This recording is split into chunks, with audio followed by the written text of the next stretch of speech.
de Prensa Washington.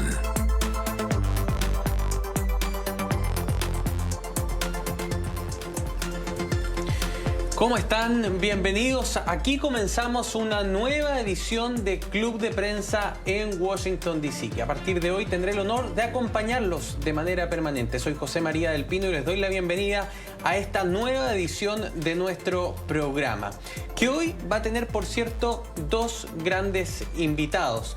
El primero de ellos está aquí en el estudio conmigo, es periodista Rodrigo Balvanera. Muchísimas gracias por estar aquí en Club de Prensa. Gracias, José María, y felicidades por este nuevo espacio.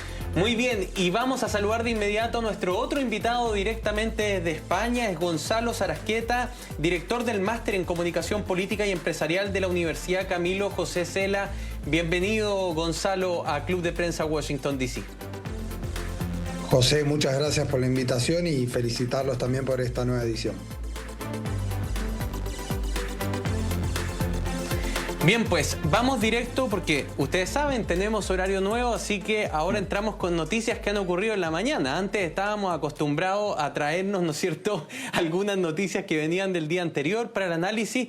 Ahora ya estamos a toda máquina y, Rodrigo, quiero partir de inmediato con los dos anuncios que están marcando la administración de Donald Trump en este momento y que son básicamente el anuncio de su SAR de inmigraciones. Tom Homan no es un desconocido, fue director de aduana y de control fronterizo, es un ex agente, ex investigador de la patrulla fronteriza de los Estados Unidos, tuvo un rol importante en la primera administración de Donald Trump y también lo que acabamos de confirmar hace poco más de 45 minutos, que es el nombramiento de Stephen Miller como jefe de gabinete adjunto, particularmente para política interna, y ahí evidentemente que lo que cae de cajón es decir, es por la inmigración, porque es además uno de los principales redactores de las políticas de inmigración de Donald Trump. Rodrigo, de inmediato, los dos nombramientos, ¿cuál es tu opinión? Mi opinión es que estos dos nombramientos se leen como dos nombramientos sumamente ideológicos. Stephen Miller, cercano a Donald Trump desde su primera presidencia, uno de sus asesores más cercanos, pero también más ideológicos. Y creo que el nombramiento en ese sentido habla mucho de la importancia que le está dando Donald Trump al tema migratorio. Se lo dio durante la campaña y se lo está dando como presidente electo. Me parece una mala noticia para la comunidad migrante en Estados Unidos y también el de Tom Homan. A lo mejor conocemos mejor a Stephen Miller, pero creo que Tom Homan es un nombramiento que también prende ciertas luces rojas, sobre todo la entrevista que dio apenas hace unos meses al programa 60 Minutes, en donde dijo abiertamente que él quería deportar a familias enteras ante la pregunta el contexto expresa. es que le preguntan, le dicen, Sí. pero las deportaciones pueden llevar a que se rompan familias, y él da a entender que la forma de evitarlo es deportando a la familia completa. Totalmente, y eso involucraría deportar a ciudadanos estadounidenses, porque muchas familias de migrantes que llegaron a este país sin documentos tuvieron hijos acá y la Constitución defiende el birthright citizenship, el derecho a la ciudadanía por nacimiento en este país. Así que muchos ciudadanos norteamericanos, bajo esta premisa, podrían estar en peligro de quedar deportados. Creo es importante también subrayar, porque Donald Trump en sus primeros mensajes y los comunicados que ha mandado a través de sus redes sociales ha dicho que este fue una elección que le dio un mandato.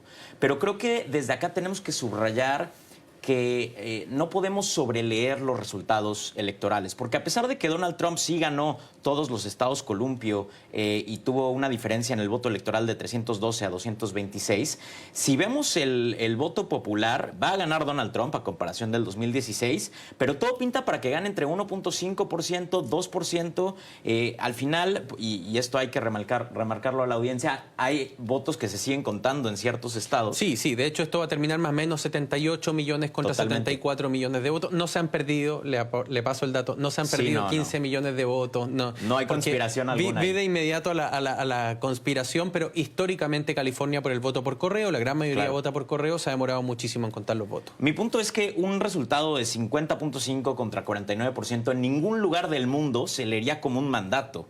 Es una victoria con un margen muy pequeño y creo que no podemos sobreleer y no podemos darle la carta al presidente electo de sobreleer su victoria. Ahora, ganó contundentemente, sí, pero no con un mandato tal que le sacara 20 puntos a la Vamos otra a ir candidata. a las raíces y a la forma en que gana Donald Trump. Quiero involucrar de inmediato en esta conversación a Gonzalo. Porque, Gonzalo, uno puede decir, sí, vienen dos personas súper ideologizadas, sí, vienen dos personas que han sido los mayores creadores y generadores del contenido, comillas, antimigrantes, cierro comillas, así han sido acusados por parte de Donald Trump. Pero también es verdad, Gonzalo, que la crisis migratoria ha sido de tal magnitud que muchos que votaron por Donald Trump esperan que la respuesta sea un boomerang con igual magnitud y con igual fuerza. Y estos dos nombramientos van un poco en esa línea, ¿no? Sí, totalmente. Algo que analizamos, a diferencia del 2016, ya el votante de Trump es un votante con pasado, es un votante con experiencia, no es un votante que está apostando a un candidato que no tenemos ningún pergamino político. Ya está la experiencia de Donald Trump, ya tenemos una gestión para analizar y justamente este voto va en esa dirección, va en la dirección de que todo lo que hizo Donald Trump del 2016 al 2020 ahora sea la N, ¿no? Que lo potencie, que sea todo profundizar. Y creo que Donald Trump ha hecho campaña en ese sentido, como diciendo, lo que hice me quedé corto, voy a acelerar en los diferentes planos y uno de esos planos, que es uno de los pilares de su narrativa, es la lucha contra la inmigración. Stephen Miller, recuerden que en el 2019, creo que fue diciembre del 2019, fue denunciado y estuvo a punto de ser cesado por el tema de, se filtraron unos mails con un discurso supremacista muy fuerte por parte de Stephen Miller. Entonces, lo que vemos con estos dos nombramientos, como decía Rodrigo, es una profundización del modelo Trump y creo que por el otro lado de esa profundización, de esa hiperideologización de Donald Trump, si cabía profundizar algo más, lo está haciendo. Creo que también lo que vamos a ver es una concentración del poder y esto también despierta un interrogante. Estados Unidos, la estructura, la arquitectura institucional de Estados Unidos es reconocida en el mundo por sus frenos y sus contrafrenos, el famoso check and balance. Bueno, hay que ver en el 2016-2020, eso funcionó para contener un liderazgo con la impronta de Trump. Hay que ver ahora con la Cámara de Representantes, con el Senado, con un Tribunal Supremo con mayoría conservadora, si va a poder contener este tipo de liderazgo de Donald Trump. Creo que este es uno de los grandes interrogantes de esta segunda experiencia de Donald Trump, pero en síntesis creo que son dos mensajes claros. No es fragmentar el poder, no es colectivizar o armar un equipo para desparramar el poder, es concentrar el poder en la figura de Donald Trump y ideologizar quiere decir que va a fortalecer aún más esos mandamientos que lo hicieron un diferencial dentro del Partido Republicano y dentro de la oferta política. Por ejemplo, la lucha contra la inmigración va a ir a fondo con eso también.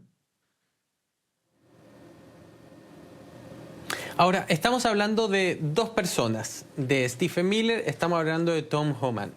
Pero mucha de nuestra audiencia seguramente, porque fueron funcionarios de segunda línea en la primera administración de Donald Trump, no los conocen. Así que quiero invitar a Gonzalo, a ti Rodrigo y a todos quienes nos ven, a que escuchemos esto que le dijo ayer Tom Homan a Fox News, porque el problema migratorio que enfrentó en su momento durante la administración de Donald Trump I estaba asociado a los inmigrantes irregulares que estaban viviendo en las sombras, digámoslo así, que ya estaban dentro del país.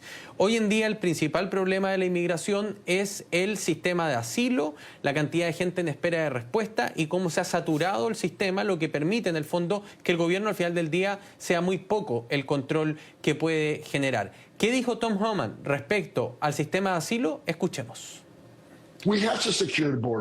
Tenemos que asegurar la frontera y mientras que la gente siga hablando de ello, ¿cuál es la opción? Tienes el derecho de pedir asilo, de ver un juez, hacemos que eso suceda, pero al final del proceso, si el juez dice que tiene que volver a casa, tenemos que regresarlo a casa, porque si no, entonces ¿qué demonios estamos haciendo? Si la palabra de un juez no significa nada, entonces apaguen toda la inmigración y asuman las consecuencias. Les daremos, por supuesto, un proceso justo del derecho de reclamar asilo, pero el debido proceso no significa nada si la decisión de la Corte no se lleva a cabo. Entonces, ¿cuál es la opción? ¿Dejarlos quedar todos? Porque si esa es la opción que quieren, nunca van a arreglar la frontera sur. Rodrigo, aquí viene un tema que es clave, que es que efectivamente el sistema de asilo fracasó. Ojo, no solo en Estados Unidos, esto es global. Sí, sí. El sistema de asilo que se aplica son leyes de tratados internacionales y está haciendo agua en Perú, está haciendo agua en Chile, hizo agua en Europa. Está fracasado, completamente fracasado.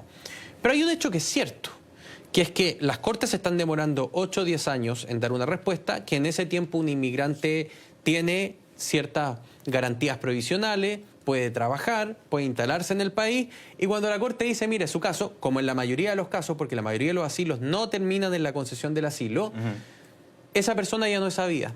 Ha echado raíces, está en otro lugar, no hay cómo encontrarlo y no hay cómo sacarlo. Entonces, da la sensación de que se estiró tanto el elástico, que eso es real, sí, hay que asumir cuál es el problema real, que ahora simplemente la respuesta es, bueno, cerremos, expulsemos rápido, solucionemos este problema rápido y no deja espacio a matices. Sí, creo que de los dos lados no hay matices, estoy de acuerdo con eso. Y creo que uno de los grandes problemas, como dices, es la inmensa cola judicial que hay para procesar estos casos. Pero la solución, en lugar de que esté en proponer un aumento en los recursos para los procesos, para aumentar los procesos judiciales, aumentar los jueces migratorios y demás, las propuestas del presidente electo y de su equipo no están en ese sentido, están en irse contra los migrantes que están sin documentos aquí. El problema es que aquí se pasan llevando entre las patas a muchísimos migrantes que, como bien lo dicen, están en asilo, y pedir asilo es un derecho humano internacional, y las personas que piden asilo aquí en Estados Unidos están aquí legalmente, hay que decirlo porque mucha gente no lo sabe. Sin embargo, creo que hay que centrarnos en que la propuesta principal en materia migratoria del equipo de Donald Trump se está esgrimiendo por el tema de la deportación masiva. Ahí es donde van a poner todo su dinero. Le preguntaban la semana pasada, NBC le preguntaba a Donald Trump que cuánto le iba a costar una deportación masiva de migrantes. Él dijo, no importa, la etiqueta que tenga, no tiene precio.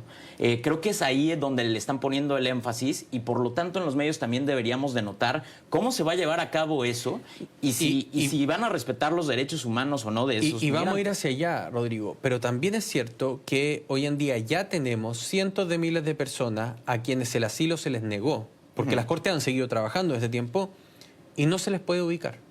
O sea, no se puede cumplir, que es un punto que tiene razón Tom Homan. Cuando la Corte te dice te niego el asilo, lo que te está diciendo usted se tiene que ir, porque usted no califica para las circunstancias de asilo en este país, yo ya no estoy obligado a tenerlo acá.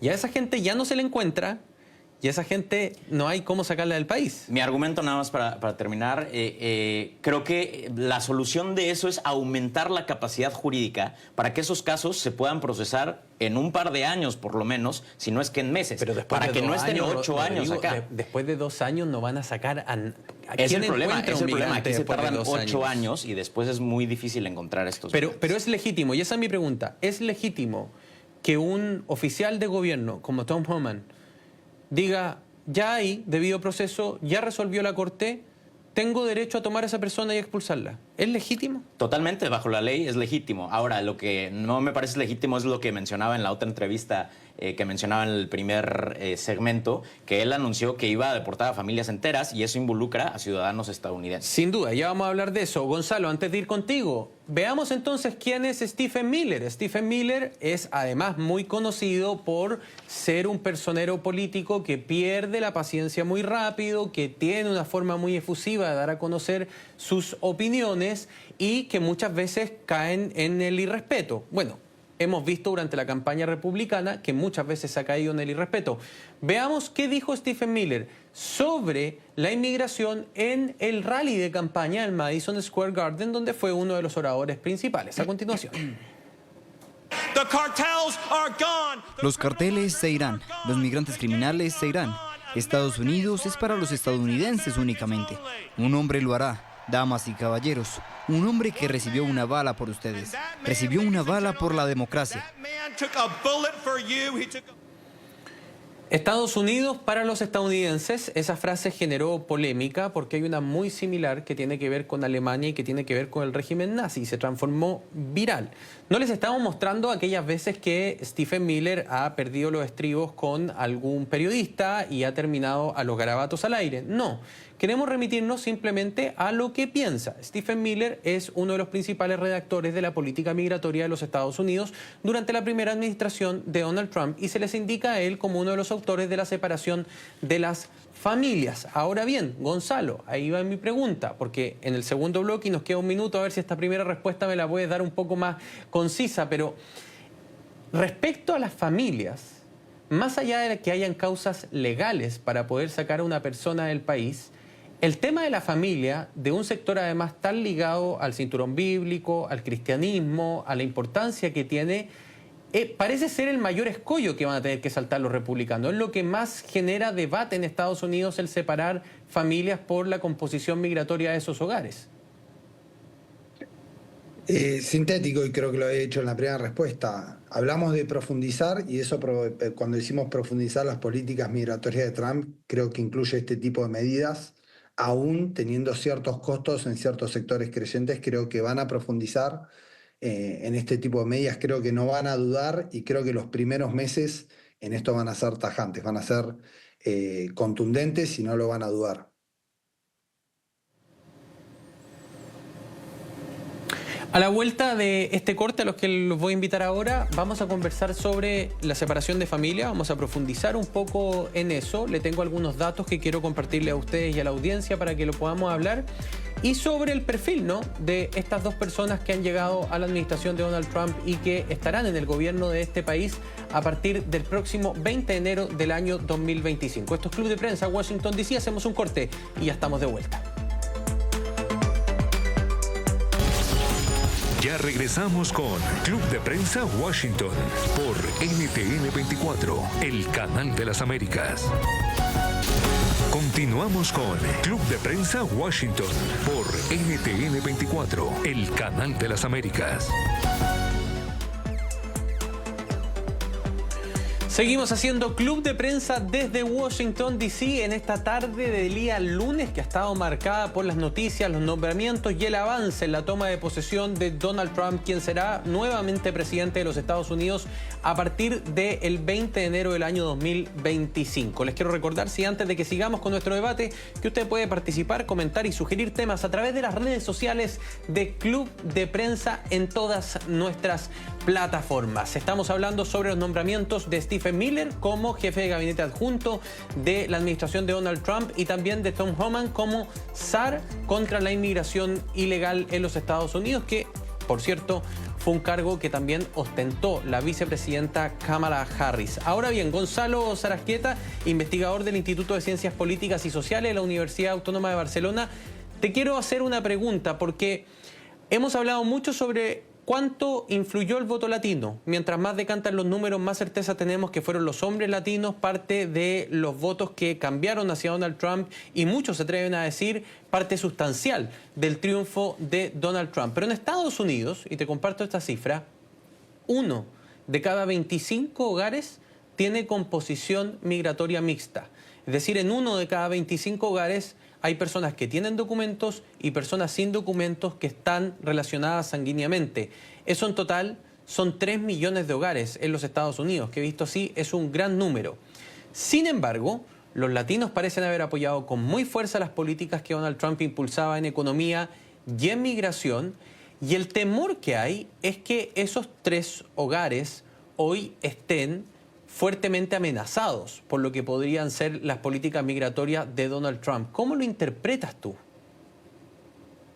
Bueno, es un fenómeno que la verdad pasa muchos flujos migratorios, ¿no? Que una vez que uno se consolida o una parte de la familia, como marcaba, se consolida dentro del sistema, esto quiere decir obtiene documentación legal, obtiene fuente de ingreso, empieza a haber un discurso anti-inmigración para frenar lo que vendría a ser la competencia. Pasa en muchos flujos migratorios, en Europa también pasa, y creo que tranquilamente uno a primera vista podría decir que hay una especie de síndrome de Estocolmo, pero creo que es algo más profundo, también sumado al tema de la amenaza de la competencia frente a la nueva mano de obra que llegue, también se suma el tema de la retórica de Donald Trump contra muchos de los líderes que son presidentes o dictadores de los países de origen de estos latinoamericanos. A veces no votan por las políticas públicas de Donald Trump, sino por el discurso en contra que tiene, por ejemplo, contra Nicolás Maduro, contra Cuba, contra Daniel Ortega,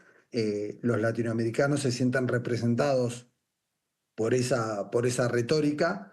Entonces, creo que es un fenómeno multicausal, no es solamente el tema de esto que decíamos de la amenaza multimigratoria, también es el tema de atacar a los presidentes o a los líderes que los echaron de su país. Y algo que me quedó en el tintero respecto al tema de las familias, y creo que también va por ahí la elección de Stephen Miller. Stephen Miller, como bien marcaban ustedes, estuvo a cargo de todo lo que fue la redacción de discursos, es alguien que entiende muy bien la comunicación política, y creo que Donald Trump, como Bukele, como Javier Milei, como todos estos líderes, entienden lo que es la comunicación en la era digital, entienden la importancia del shock visual, entienden la importancia del impacto en las redes sociales, y creo que no es casual, no es solamente una cuestión sustantiva, una cuestión ideológica lo de Stephen Miller, sino es también una cuestión de formas. Creo que todo el tratamiento que vamos a ver en los primeros meses, insisto, desde la estética, desde lo visual, desde lo emotivo,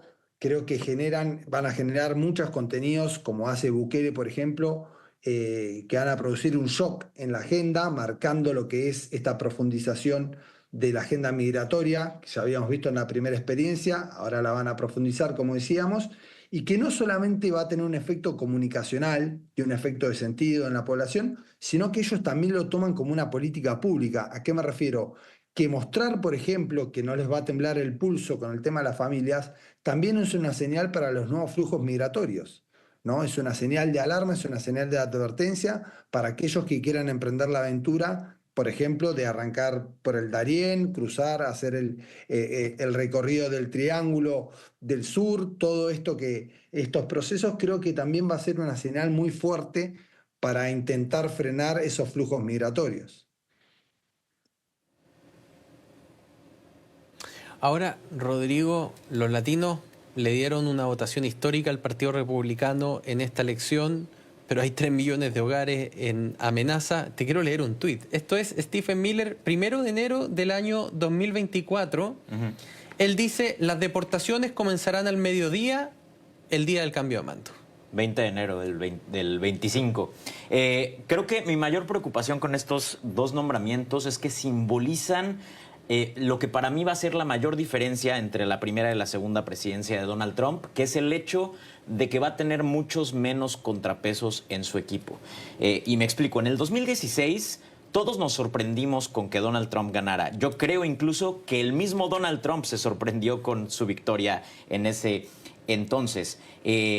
No tenía experiencia gubernamental, se rodeó de republicanos tradicionales, el Partido Republicano lo arropó y muchos de las figuras en su gabinete eran republicanos tradicionales que podemos estar o no de acuerdo ideológicamente con ellos, pero son personas que... Del establishment. Del establishment, que respetan la Constitución, y el mejor ejemplo es Mike Pence, que el 6 de enero del 2021 puso por encima la Constitución que a su propio jefe Donald Trump. En este momento es otro escenario totalmente. Donald Trump es amo y señor del Partido Republicano y va a elegir a puras personas, lo que se les llama aquí en Estados Unidos los yes men, que le van a decir absolutamente sí a todo, y si le dicen que no en algo, pues los va a correr y ya está. Va a tener muchos menos contrapesos en esta ocasión, y le escuchaba una analogía al analista Van Jones. En el 2016 los estadounidenses eligieron que un oso se metiera a su casa, pero en ese entonces el oso tenía una correa, entonces pudo hacer daño a algunos muebles, pero no más. En el 2024 los estadounidenses eligieron de nuevo al oso, pero ahora sin correa, y vamos a ver cuántos muebles dañan. No, porque además hay un elemento, y le abro la pregunta a Gonzalo, que tiene que ver con que históricamente los migrantes, las organizaciones migratorias, las organizaciones de derechos humanos han logrado en la Corte Suprema, a través de fallos, parar varias veces acciones que se han visto como acciones muy agresivas en materia migratoria o que pudieran vulnerar algún tipo de derecho que es concebido como un derecho adquirido. Pero en esta oportunidad, Donald Trump tiene una mayoría conservadora abrumadora en la Corte Suprema, Gonzalo, y lo que hemos podido reportear nosotros es que hay personas que te dicen, ya no sabemos qué herramientas podríamos ocupar. Por ejemplo, para defender a hijos de inmigrantes indocumentados que son ciudadanos estadounidenses y que eventualmente podrían ver a sus padres irse del país y seguramente no poder volver a verlos por mucho tiempo. Sí, creo que no hay autocrítica por parte de Donald Trump. La autocrítica, de hecho, llevándolo a términos de velocidad, es que hay que agilizar todas las medidas, y cuando digo agilizar todas las medidas me refiero a acelerar también el estilo de liderazgo. Esto lo decía en la primera respuesta, que no haya contrapesos por fuera del Partido Republicano y tampoco dentro del Partido Republicano. Creo que eso Donald Trump lo tiene muy claro, y tiene también, observando fenómenos mundiales, otro tipo de liderazgos que han logrado lo mismo, tanto puertas adentro como puertas afuera. El caso de Javier Milei en Argentina acaba de echar a la canciller por una sencilla razón: si no responde 100% a lo que yo digo, queda fuera del equipo. Creo que Donald Trump va en esa dirección, no tener contrapesos ni puertas afuera ni puertas adentro del gobierno, y creo que eso, sin lugar a dudas, va a ser, creo, me animo a decir, un fenómeno. Ya estamos acostumbrados a una rara avis Donald Trump, pero creo que esto va a ser el fenómeno realmente disruptivo. ¿Cuáles son las herramientas que tiene la sociedad estadounidense para ponerle unos bordes a esta segunda experiencia de Donald Trump? Por ahora, lo que me animo a decir, y creo que algo habías dicho recién, es el tema de la movilización y el tema del tercer sector. Pero ¿alcanzan esas herramientas, la movilización social y lo que son las ONG, los organismos de derechos humanos, también los organismos multilaterales, en un país como Estados Unidos? ¿Alcanza? Creo que ahí está la novedad, por decirlo de alguna manera, el interrogante bien grande que tiene esta experiencia de Donald Trump. ¿Quién le va a poder poner un freno cuando estamos viendo que ni en el espacio legislativo, ni en el espacio judicial, ni en el Partido Republicano mismo tiene un contrapeso? Me parece que esa es la pregunta clave para la democracia estadounidense en esta segunda experiencia de Trump. Ahora, Gonzalo, es un tema muy importante, porque siempre se ha dicho en Estados Unidos que dentro de todo acá no podría haber un tipo de liderazgo tiránico ni un tipo de liderazgo controvertido por la democracia, básicamente por la fortaleza de sus instituciones. Y ahí la pregunta de cada de cajón, Rodrigo, es: ¿cuál es la diferencia entre las instituciones de 2017-2021 con las instituciones del 2025 al 2029? Creo que primero algo importantísimo es que, por ejemplo, la institución como la Suprema Corte, que ya mencionaba Gonzalo, tiene una mayoría conservadora, pero aparte algo que no es menor es la sentencia que dictó la Suprema Corte este verano, en donde pues básicamente le dieron inmunidad a cualquier presidente en turno ante actos oficiales. Ahí casi le dan una carta en blanco para que pueda hacer casi cualquier cosa como un acto oficial. Y segundo, también ahorita Trump tiene una propuesta muy consolidada de purgar la burocracia estadounidense, sobre todo aquí en Washington, D.C., que pasa sí en un término conservador de hacer al Estado más chico y demás, pero también pasa con la variable de hacer más chicos a estas instituciones democráticas que puedan servir como contrapeso a la centralización de poder que bien esgrimía Gonzalo en su primera participación. Está muy bueno el debate y nosotros vamos a hacer un pequeño corte y ya estamos de vuelta. Vamos a dejar de hablar de Donald Trump y los republicanos. ¿Sabe qué vamos a pasar? A los demócratas, porque parte de que estemos hablando de esto tiene que ver también con los errores que cometió el partido del burro acá en los Estados Unidos, el Partido Azul. Vamos al corte y ya estamos de vuelta con más Club de Prensa. Ya regresamos con Club de Prensa Washington por NTN 24, el canal de las Américas. Continuamos con Club de Prensa Washington por NTN 24, el canal de las Américas. Seguimos haciendo Club de Prensa aquí en Washington, D.C. Estamos en esta conversación con Rodrigo Balvanera, periodista, quien está junto a nosotros aquí en el estudio, y también con Gonzalo Sarasqueta, investigador, quien está desde Madrid en contacto para este Club de Prensa. Pues bien, hablábamos de Donald Trump, de las decisiones que toma, de que va a asumir el poder, pero eso tiene un origen, y es que ganó una elección presidencial, una elección que la ganó en buena lid, donde además su oponente cometió errores que ahora, con el diario del lunes, todos nos damos la libertad de poder analizar. Y algunos de esos errores han sido apuntados, Rodrigo, como el exceso de política identitaria, el exceso de políticas que están muy enfocadas en grupos particulares, pero que se olvidan de la gran imagen, ¿no? De big picture, de cuáles son los problemas que están aquejando a toda la sociedad. A mí me dio la impresión, cubrí 96 días la campaña de Kamala Harris y estuve en un sinfín de mitines, que se intentó eliminar ese identitarismo que se le había imputado, Sí. pero que quizás las banderas que se eligieron, que fue la democracia y la libertad, fueron excesivamente abstractas porque, si bien muy importante, ni la democracia ni la libertad se come ni cabe en la billetera. Totalmente de acuerdo. Creo que ya lo platicábamos en programas pasados. El tema o la carta de la democracia electoralmente, tristemente, no pega. Y digo tristemente porque yo creo firmemente en impulsar la democracia a lo largo del mundo, pero a lo largo y ancho del planeta vemos a partidos opositores o a partidos en el poder haciendo campaña a favor de la democracia y perdiendo en las urnas electorales. Y también estoy de acuerdo contigo en que los demócratas se alejaron de la campaña identitaria. Si comparamos la campaña de Kamala Harris a la de Hillary Clinton del 2016, son sumamente distintas.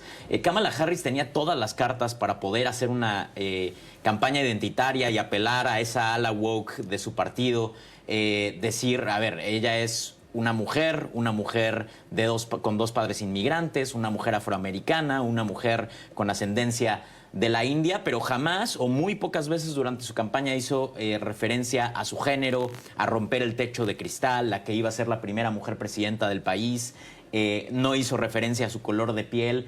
El que sí la hizo fue Donald Trump y lo encuadró muy bien. Creo que la campaña y la elección fue identitaria en los términos de Donald Trump.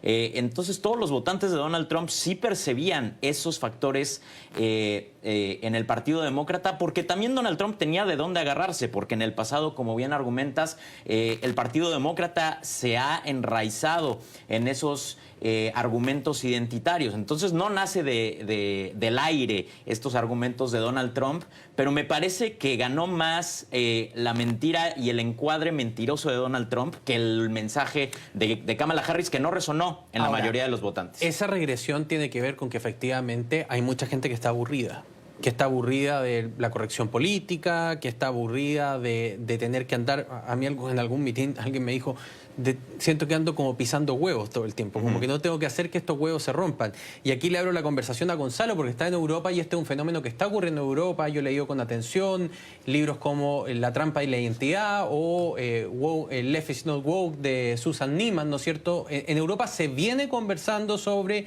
lo que estas políticas identitarias están generando en el electorado como una suerte de regresión conservadora que entra con mucha fuerza, pero que además para los populismos que están asociados a la derecha les es mucho más fácil conectar con esa masa de votantes, Gonzalo.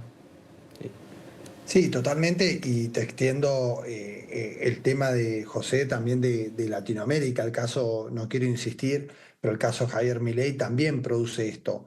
Todo lo que es la cultura de la cancelación, esta izquierda que se ha vuelto muy puritana, muy moral, de que si una coma la mencionas mal o dices una palabra incorrecta, se te cancela. Todo eso que se ha vuelto una política muy minoritaria, ¿no? Una política muy masiva, genera una reacción. Y genera una reacción, digo, también para la autocrítica del progresismo. No genera una reacción solamente en personalidades o en subjetividades con tradición de derecha o incluidas en el imaginario conservador. También genera una reacción en esa persona que tiene cierta sensibilidad progresista, también tiene, en algunos temas es conservador, pero en otros temas es progresista. Bueno, en esa balance, que hay muchísima gente que tiene un marco progresista, por ejemplo, para la economía y un marco conservador para lo cultural, en esa balanza termina de inclinar hacia un lado de esa persona. Y es mucha la gente, George Lakoff, un lingüista norteamericano, lo decía, los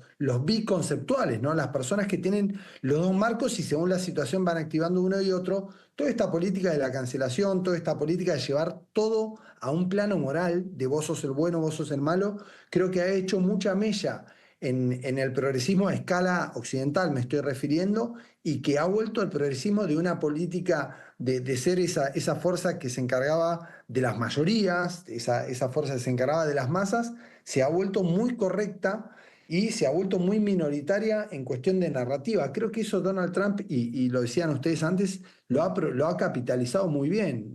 Una campaña electoral es una batalla de encuadres, ¿no? Un encuadre es la perspectiva de donde observamos la realidad, y creo que Donald Trump encuadró muy bien la campaña, y de hecho el contraste le quedaba mucho más cómodo una candidata como Kamala Harris, con todos estos, con esta biografía que sintetiza todo lo que es la cultura woke, la mujer, la igualdad de género, el tema de la inmigración, lo que se llaman los valores postmateriales, le quedaban perfecto para decir esto es lo que yo enfrento y esto es lo que yo vengo a terminar. Y una cosa más que quería agregar con respecto a Kamala Harris, y creo que Rodrigo ha marcado muy bien el tema de la lejanía, ¿no? de la libertad y la democracia. Puede ser el piso de una narrativa, pero no puede ser el techo. Es muy poca épica, ¿no? Me imagino poca gente enojándose con un primo, discutiendo con un primo trampista por estos dos conceptos. Y también sumarle que creo que fue más o menos hace un mes y monedas, que Kamala Harris tuvo una entrevista en ABC, en el canal estadounidense, y le preguntaron, parecía una entrevista amistosa, pero bueno, fue una pregunta, la verdad, sin mala intención, pero le preguntaron qué hubiese hecho ella diferente de la presidencia de Joe Biden, qué hubiese cambiado, y se quedó callada pensando y dijo: no se me ocurre nada. Esto después el Partido Republicano lo utilizó para memes, lo utilizó incluso para un spot, y creo que ahí también, esto que pensamos que iba a ser muy fácil el reemplazo de la figura de Biden por la figura de Kamala Harris, creo que ahí también le faltó diferenciación a Kamala Harris de Joe Biden, e incluso le costó sacarse de encima todo lo que fue la sombra del presidente Biden. No es toda su responsabilidad, obviamente, porque el traspaso no se hizo de manera ideal, fue ya iniciada la campaña electoral, pero creo que esa respuesta sintetiza bien cuál era realmente el diferencial de Kamala Harris con respecto a Joe Biden en términos concretos, en términos de gestión. Ahora, pagó caro sin duda alguna su lealtad. Me quedan 30 segundos, Rodrigo. Sí. Hay muchísima gente que cada vez dice más en las encuestas que está dispuesto a un liderazgo dictatorial que le quite libertades con tal de que le solucionen los problemas reales. Parece haber pasado eso en Estados Unidos, ¿no? En Estados Unidos y en muchas partes del mundo me parece una alarma que hay que sonar. Yo nada más quería cerrar añadiendo a lo que ya decía Gonzalo, porque podemos criticar los errores que tuvo Kamala Harris durante la campaña, que fueron muchos, pero creo que también hay que señalar los errores del otro candidato que tuvieron los demócratas, porque fueron dos candidatos, que para mí ha sido la peor campaña presidencial en la historia moderna de Estados Unidos, con un presidente en funciones teniendo que salirse de la campaña después del debate más desastroso, y eso también le afectó muchísimo a los demócratas. No, sin duda alguna, Rodrigo, y ahí también un mea culpa muy importante a la prensa de los Estados Unidos, porque quienes hemos estado en la Casa Blanca cubriendo hace mucho tiempo que estábamos muy conscientes de lo lento, no es que estuviese perdido, pero de lo lento que estaba Joe Biden para ser el hombre que maneja el botón nuclear, y aquí los medios de los Estados Unidos estuvieron muy silentes sobre esto. Gonzalo, Rodrigo, vamos al último corte y ya estamos de vuelta con más Club de Prensa en Washington, D.C. Ya regresamos con Club de Prensa Washington por NTN 24, el canal de las Américas. Continuamos con Club de Prensa Washington por NTN 24, el canal de las Américas. Bien, y se nos pasó volando el tiempo porque ya estamos en el final de este nuevo episodio de Club de Prensa aquí en Washington, D.C. Hemos conversado sobre los temas que marcan la agenda y quiero agradecerle a Gonzalo Sarasqueta, director del Máster en Comunicación Política y Empresarial de la Universidad Camilo José Cela. Muchísimas gracias por haber estado con nosotros, Gonzalo. José, Rodrigo, un gusto haber estado con ustedes. Un abrazo muy grande. Y a Rodrigo Valvanera, mi amigo, muchas gracias por haber estado aquí en nuestro estudio. Será en una nueva edición de Club de Prensa que nos veremos, ¿no? Así es, muchísimas gracias, José María, gracias a Gonzalo también y felicidades de nuevo por este nuevo espacio. Y a todos ustedes, invitarlos a que vean todos los días Club de Prensa desde distintos lugares del mundo, entregándoles ángulos de la información, reporteo de nuestros periodistas, corresponsales y también interesantes análisis. Será hasta la próxima vez. Que estén muy bien. Buenas tardes.